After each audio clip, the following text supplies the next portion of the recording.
Magyarország adja az Európai Unió elnökségét, az Európai Tanács rotációs elnökségét 6 hónapig. Az első utam ide vezetett, mert a béke kérdése az nem csak Ukrajnának fontos, hanem egész Európának fontos. Ez a háború, amit önök most elszenvednek, az mélyen érinti az európai biztonságot.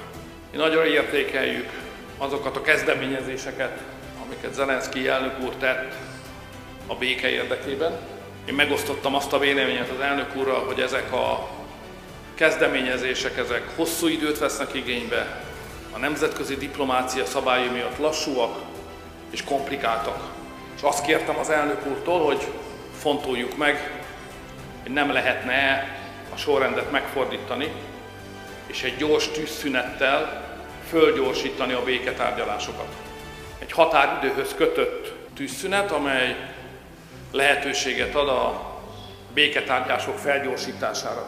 Ennek a lehetőségeit mértem föl, ezt tisztáztam az elnök úrral. Ezekről a tárgyalásokról természetesen az Európai Unió tanácsának, vagyis a miniszterelnököknek majd egy jelentést fogok készíteni, ami alapján megszülethetnek a szükséges európai döntések.